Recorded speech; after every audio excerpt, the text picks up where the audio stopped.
Kick it off just looking at Ninja's characters. Ninja, I know you told me there may be a surprise in here for me. Something sus to look out for. Is that sus Beidou? And I mean, I hope it's sus Beidou. It better be sus Beidou. So let's say we're P2. We got Tighnari 2, newly a standard banner character, excellent character, especially a Dendro element, completely incredible. We got over 1,500 attack on him, almost 400 elemental mastery too. So you got a nice little clean mix on that. 73 169 is crispy. It's crispy too. And that burst is just not important. So I like that hundo. I like that 100 too. You definitely got an element. You definitely got a Dendro cup too. Hunter's Path, signature weapon, no brainer. And 4-piece. Yo, I actually have 4-piece Wanderer's Troop on mine as well too. And I've been thinking whether I should change to 4-piece Gilded. Whoo! All right, yo, that's where I'm at too. C2. Let's go. Let's go. And I'll take it all day, dude. Listen, any L right now on a banner too to come out of Tighnari 2 is all awesome. Eventually, you will C6 him and get the rest of C2. That's what's up. C2. Hell yeah. 938. E doesn't really, it just doesn't really benefit. It's just straight damage too, but it's such a low amount of damage too. E is so important on him too because of the Dendro application and because of the arrows, because of how it works with his ability. But the damage from E itself, like from actually leveling it, is not that important. So it is somewhere where you can save on your account. So you went Dendro off piece 2 right here. We got some EM2 and some damage and attack too. All those are good. All those are good. I mean, listen, stats that matter for Tighnari are going to be attack. They're going to be elemental mastery, crit rate, crit damage. Those are going to be the important ones too. You actually can kind of skip ER on him, which is nice because that burst just doesn't matter as much. His E is so important. Tighnari's incredible. He's a great character. I cannot wait to keep losing 50-50s to him. If I lose a 50-50 to Tighnari, I'm like, okay, all right, listen, there's somebody was looking out. Somebody was looking out because we all got to take L's every once in a while, right? This piece right here too, I literally, without even reading it, just said that these are the 4 stats that you do want on Tighnari, and they're all right here, and they're all balanced too. This is what you would call a Thanos piece, a perfect balance. Great piece, Ninja. Awesome one right there too. We're only missing one of them here too, but your stats are actually a little bit higher. Very nice too on your plume. Let's go, bro. We got main stat EM right here too. Crit rate, crit damage, massive amount of attack. Beautiful, bro. Beautiful. Wait, is that on set too? That's on set too. Nice. We did see your Dendro piece was your off piece here too. Understandable. Damage here, pretty large amount of rate too with attack. And I mean, this has got to be one of your main DPSs, right? This Tighnari is extraordinarily well built. Like extraordinarily well built. Every single artifact on this, except for this one off piece too, has, and even this though, the only thing it's missing is rate. That's it. Every piece has every single stat that this character needs to. This is kind of what you want to strive for a character like this. But all right, let's take a look at Kuki 2. Only recently becoming one of the better characters in the game as an electro healer to completely fire, choosing to not go as an EM build though. Okay. I'm curious. We're running Harbinger of Dawn. Dude, you're using your Kuki as a damage? All right, Harbinger of Dawn. So, as long as your crit rate's high enough too, you are golden there too. This is already starting to feel a little sus though, because yeah, dude, this is a very sus Kuki. I was expecting this next one to be really sus. This is sus. This is not a ninja build here. We got the sussest Kuki right next to the sus Beidou, so let's see how we do here as well too. Max HP at almost 21,000 too, a little bit light for a Kuki with no EM. A little bit light. Harbinger of Dawn. What other options do we have here? We have an Iron Sting. An Iron Sting would work.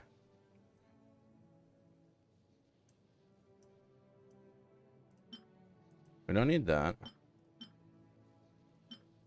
Nice. No, oh my god. All right, I can already see what's coming. Okay. Okay. So sus. Oh, the sus. Listen, dude, no one is more sus than you, and you should be proud of it. You should be proud of it. So I'm going to say this with Kuki, and I'm going to say my personal experience with Kuki and when she became really good was when I added 4-piece Gilded onto her, and I went to a 900 EM build too with about 24k HP. The healing is unbelievable. She fits so many different builds too. Taser teams, she can go with Dendro teams then too. The Electro application is incredible. She'll keep your team alive too. This is a fucking meme. This is a meme right now. Artifacts on her too. A 4-piece Noblesse would be okay on a Kuki too. Listen, it's a support character. There's lots of different things we can do. I'm still going to say I think 4-piece Gilded Dream is where we want to be on Kuki. We're not looking for damage with Kuki. We're looking for reactions. We're looking for heals. EM is a priority too. HP as a second for anybody out there that is looking to. We're about to step up to one of the most suspect characters we will ever see. I can assure this. We got a fully leveled Albedo, 90 out of 90. Just like balanced stats. But 392 EM, it's not enough EM. Bruh. We need crystallized reactions, and we need heavy EM for those. And to anybody that is not sure if I'm serious, I'm not serious. Iron Sting right here, too. This is why he's called Sus Beidou. Not one set on anything, too. So, C0 is still great for Albedo, too. Prioritize the E, though. At least you spent the important resources in this spot. So, guys, for an Albedo, you want a 4-piece Husk, primarily to focus on defense stats. You're going to either be looking at his weapon, the Cinnabar Spindle. Cinnabar Spindle is going to be a no-brainer. On top of that, you could use other weapons that would maybe help with, some crit rate or crit damage too. Some stuff like that would be okay. There's not really any other option that is nearly as good for him, unfortunately. Ideally, hopefully, they do bring it back. We will look at all of these too. 4-piece Husk is going to be ideal. Prioritizing your E, most of the damage is going to come here. From here, that's where your passive damage is going to come from. This skill takes attack. This skill takes defense, but all of his other abilities do all scale off defense. That's why this is a priority typically for everybody. Cryo. Nope. Very nice. Look at the attack percent on that cryo piece. Look at the attack percent on that cryo piece. It has all day. All day. We got an EM main stat too, because crystallization, don't put EM on your Geo characters. This is there for the memes. He's got EM here too, even though he's not going to be rocking the, or ER here, even though he's not going to be rocking his burst that often too. Burst comes up so fast for Geo units, guys, especially if you're running Albedo with other Geo units too. You're going to be seeing that burst come up so easy. ER is not a priority too. Defense is going to be where you want to be. So we got a nice large amount of defense there too, which is good. That's what we want to see on him. But defense and attack can go both ways on him too, because he can. You know what's funny is these stats actually aren't that bad. With Harbinger of Dawn too, you actually have pretty reasonable stats on him. You just don't have a set bonus. So you just don't have a set bonus at all. But it's cryo.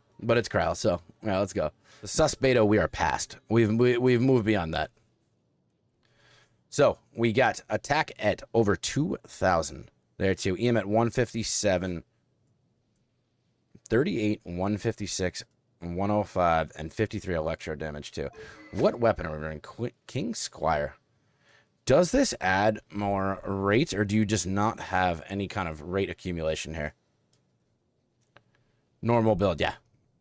It's not really a normal build. This is a really normal build. Okay, so we don't have the rate. This is, a fully reaction-based team right now too, with attack percent here though. Gilded Dream. Okay, fully reaction-based. Nice balance on that, too. Actually, nice balance on that, too. Cool. For an attack stance, let's go. Honestly, for a shim piece, I don't have a piece better than that myself. And then your Electro piece here, too, you are getting EM on as well, too. It's not fully built, so you can get a little bit more of that as well. If you're going for a full EM build on your Fischl, sure, this does work, right? But you are looking at a mix here, too, but this kind of rate though is not gonna help you with the consistency that you know you need. So all right, so let's peep it. We got C5, nice, very very nice too, and built as hell too. So 110.5, prioritizing the right stats. Let's go. I did. It's just the crit. It's just the crit on this. I'll say look at this Kazuha. Kazuha with almost 1,000 EM to 90 out of 90. Cyphos, definitely. Hey, listen, if you don't have Freedom Sworn, that's where you got to be. 150 ER. Dude, that's plenty. That's good. This is good. We can summon a demon too. Yeah, that's another good way to do it too. 150, very good. Get that burst on cooldown too. This weapon is so freaking incredible, honestly. 4-piece VV, only thing that makes any sense on him. Let's P. Main stat EM. Actually, this piece overall is great. Huge amount of ER. Huge amount of ER there on another main stat piece too. No ER on this one too. That's okay though. You made up enough on the rest of it. EM right there too. EM. And then super balanced, awesome. This is actually an amazing piece right here, for sure. Nice, Kazuha's looking awesome. C12 at 150, so 636, okay. I mean, these two skills are the most important over the E, so. We got 509. ER here, too. Sack Frag R2. Besides, depending on what role you're doing, too, as an on-field driver, the Sack Frag is the only weapon for Sucrose. If you want to use her just as a very quick swirler and coming off field, and then you're going to use throwing tails, my guess is you're probably using her on like a taser team, something like that too, which makes sense. 4-piece VV with that as well. C1, probably your best con overall too. And fortunately for her too, this is okay. You don't actually have to level these skills. It's not necessary. It'll help, but it's not necessary. So that being said too, having her at level 92 is always going to be important too for any kind of swirling character. The higher the level and the more output you're going to put with it as well. So, Benny, I know Benny is always like your guy on every freaking account. I love it that your defense is higher than your attack. I'm sure your base attack is higher than your base defense, though. So, 90 out of 90, another character that benefits from being at 90. Favonius Sword at R32. Not surprised. I know how much you like your Fabj weapons. We got a 4-piece Noblesse. Favonius weapon on him, though, can be amazing. You just use him. Literally, he's just used. Actually, you still have a pretty clean ratio, even with you having a Favonius weapon. 68.82 and 102 is perfectly fine for Benny. Get a little bit of damage out of him as well, too. Energy recharge over 250. It means you're looking at that burst on cooldown. And you're running a Pyro Cup, too. Yeah, I mean, listen, you kind of build him as a little bit of a hybrid, too. This is going to heal enough. This is going to heal enough that you're going to be okay. As long as you can dodge here and there, that's plenty.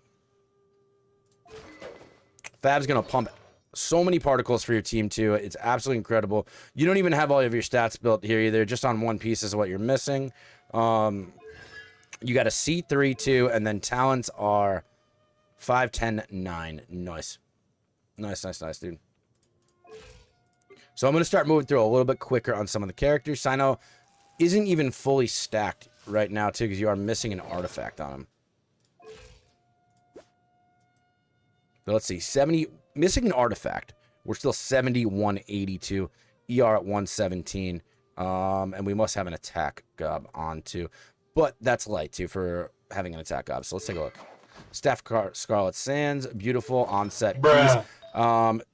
You don't have a goblet on, so that makes a lot of sense as to why we're missing a lot there too. So, okay, C2 as well. This man's built. 1, 4, and 7. Burst is a priority for him, no matter what. 2, 1 is not really going to scale at all too. So, perfect to save right there too. That Benny was great, right? How much EM should Sino and Huta have? This is pretty good for Sino. 400. Hutao can be less. Hutao can be less because it's too hard to spread her stats like that. But if you can roll some amazing EM pieces on Hutao for her substats, that's going to do really well. Yeah, 300 would be good too. Not at the cost of other things because their personal damage does matter a lot. You still need to have very good crit rate and crit damage. Of course, so. Okay, we got Dendro Traveler. 80 out of 90. Weapon with a sapwood blade. Okay. It looks cute on him. We got some ER. I mean, he's so ER heavy, too. Best Dendro applicator in the game, too, but needs lots of energy recharge. Not an insane amount, but a very decent amount, too. Deep Woods seems like a great choice to him. It's not all built quite yet, either. And his stats are still at 66 and 95. Okay. ER at 151. My guess is getting that burst on cooldown is probably pretty tough. Pretty tough with that, because they're running EM here too. Okay. Switching an ER piece here too is definitely where you would want to be. Definitely where you want to be. C5 too. Very nice, bro. You really want to be at a minimum 200 ER, and then you work on the rest from there too. This is all about Dendro application. That's what his role is, and that's why he's so much better now. Probably your favorite character on the, not probably, the favorite character of yours on the account too is going to be Tartaglia. You got 2,000 attack on him, 70, 176, clean ratio too, 167 on your ER too. Nice with hydro damage at 75. Very nice. Thundering Pulse on this guy. Let's go. What a buff. What a buff for him too. And then 2-piece Shim, 2-piece Noblesse too. Very nice. I know this is probably one of your main DPSs, so let's run through this really fast too. Right here, 2 with 13 damage too, and some ER. Let's go. Hydro Cup here too, with a good balance of a lot of other stats too that will benefit you. You are going to be doing reactions too, so EM is never going to be a lost stat for him too. And that was your off piece, yeah? Nope, that was one of the Noblesse pieces too, which is probably one of the reasons you're running the set like this as well too. We got an attack stance here too, energy recharge, damage, and rate. Okay, clean. And it was high too. It was pretty high on that too. I mean, that's a lot of rate on that one too. I mean, you're over 30 CV on that guy. So on this one too, huge amount of ER too, crit damage. Let's go. That's pretty solid. And then same goes here as well too. That looks nice. Cons, we got C0, but he runs amazing at C0. Rotation-wise, you don't really need that C1. You don't really need it. And we got 788. Let's go, dude. All right, so we got Beidou at 80 out of 82. Wolf's Gravestone, too. Nice. We'll keep going to the other ones, too. We got a 4-piece emblem, too. Really best in slot for her. C3. Talents at 176. Okay. Prioritizing that E. And then we got a 70-82, so almost like a 1-to-1 ratio. She'll function like this, so she'll work for the purpose that you need her like this, too. You're just not going to get a lot of extra out of her, too. With her high energy cost, too, this is pretty solid. I'm sure if you're running her with, like, Fischl or something like that, too, the energy particle funneling from Fischl is probably enough to make your Beidou work perfectly fine. My guess is you use your Beidou on a taser team with your... You probably use Xingqiu, Beidou, Xingqiu, Fischl, and Sucrose. Looking at the account, too. That would be my guess. I mean, we'll look at your Xingqiu. But the way Beidou is built is kind of like... serves that purpose perfectly. Will work great on a taser. We got Xingqiu 80 out of 80. Okay. Wep is Sack Sword R4 too. Nice. Considering some of the other weapons on here too, you got really lucky on your Sack Swords. That's awesome. 4-piece emblem makes sense. C6. Let's go. Your Xingqiu is going to be cracked. 110, 11. And then let's peep these stats too. 51, 21 too. Very reasonable. 195 with an R4 Sack Sword is probably going to be okay. You're probably going to always see that burst on cooldown. Like, you're like, it's like right there. If you ever miss to a couple normal attacks, will probably get the job done too. And you are using a Hydro Cup too, so you are looking for some damage with him. This guy is just so amazing too, because he can put out his own damage too. He can reduce damage, he can heal, he can apply Hydro like no other. And this is one of the reasons people say the first 4 stars in the game were so unbelievable, you know? Characters like him too that just cover so many aspects, so... We got Xiangling 80 out of 90. Okay. Weapon is the catch. R5. You are a fisherman. 51, 135 with the catch. Perfectly fine, too. 258 means burst on cooldown. Clean. Very, very clean. EM over 100. Most important number to hit over that 100 mark, too, so that way you can work on your reactions with it. And then a Pyro Cup. Let's go. We did say the catch. 4-piece emblem. That was kind of obvious. And you got her C4 too for the extra pyro NATO duration. That's the most important con that she has. 1, 4, 12 means you almost want the whole way on pyro NATO. Your Xiangling, I'm sure, slaps. Slaps. I think it's the best way to put it. Slaps. Next, we are going to be looking at some Keqing here. Some of these we will start skipping. Once we start getting to the non-level characters, we'll start. We'll skip past them too. But Keqing, we got 79 out of 80. Lion's Roar, level 1. I think we're getting into characters you don't have built, right?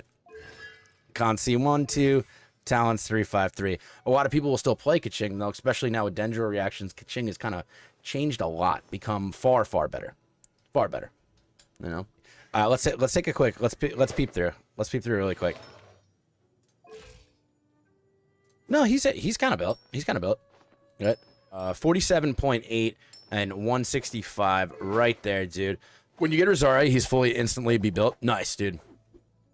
Rosaria is another character that is incredible that I have not put the time and effort that I need to in.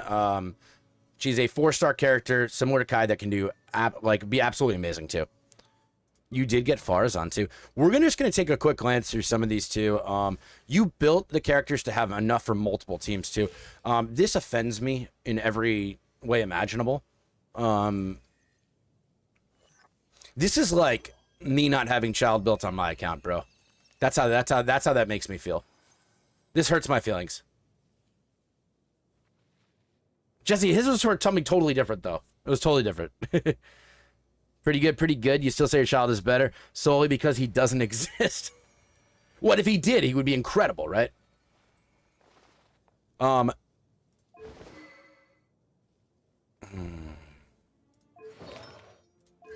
Yeah. So let me see if I can guess the teams that you're using. I guessed a Taser team initially. I know you like your international teams too. All right, so a child national is, I think, an obvious one of the teams here. All right, so we know we're going to go child national is what you usually use. And then my next guess is going to be Tighnari, Kuki, Fischl, and Kazuha. Is it Ninja? Are those the two teams you run? Because I think looking at your account, those are the two teams I would run. I would run a Tighnari Dendro team, I think, here, because your Nahida is not built. As your main DPS, Kuki, Electro Applicator, Fischl for particles off field too, and more Electro Application, then Kazuha would bring everything together, maybe? Is that how you do it? And Tighnari 8th or Fischl. Okay. That makes sense. So double Dendro too, because Tighnari's Dendro application is not very good. I like that. Dude, that makes a lot of sense. Well, Tighnari 8th or Fischl, and then Kuki, right? No, you're not even using Kuki because you don't ever built like that. You do. He has a 4-piece husk for your Albedo. Okay, so you literally just made him sus on purpose. This was the one. Right?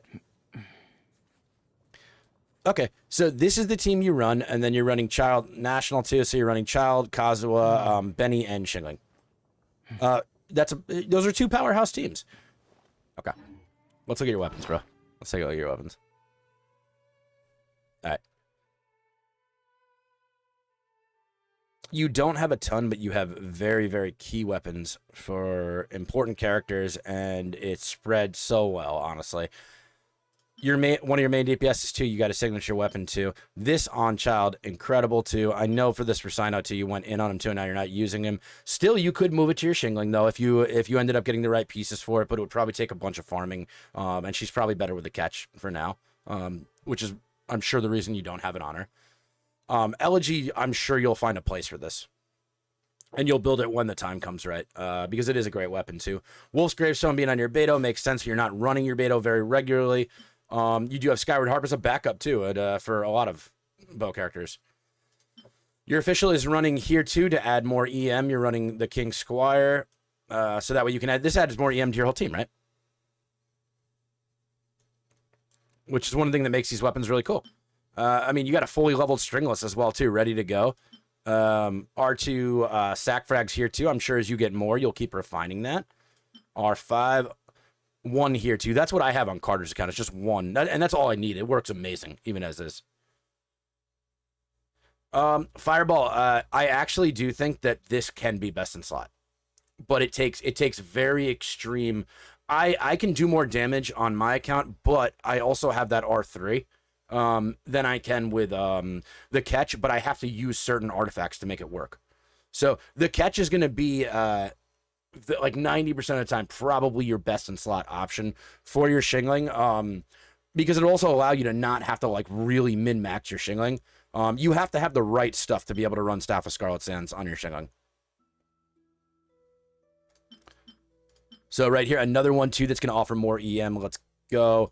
I know you're running Iron Sting here too, which is for the memes too. R4 Sack Sword, and then dude, do you have more of these sitting here? You don't. Okay. I was gonna say, I was like, there's no way, right? There's no way you got those sitting. The weapon lineup, though, is crispy, you know? Didn't we have this on... Wasn't this on somebody? Why did I think this... Did I change one of your weapons? I must have, right? I must have changed something. Best free-to-play in slot, yeah. Definitely. Courtesy, free-to-play, it's... There's no competition. There's no competition. Right, that's the 91, too. I thought the 51 was on somebody, too. But...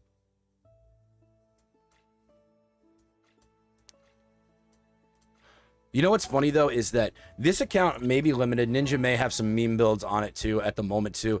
And I'm sure it's not how he normally runs. But he can probably easy 36-star the Abyss with these two teams every single time, right? Dendro teams like this, too, and you running Aether there, too, for heavy Dendro application. An Aggravate team like that, too, with Tighnari as your driver. That sounds really good. That sounds like that'd be a good team. I'm sure it works well. So I'd be curious to see how you run through this Abyss with it. Dude, honestly though, this is actually a really great account, and it's a new account, right? It's AR 56. You just started being able to like really farm for it too, and you already have some great stuff on it. That's awesome, man.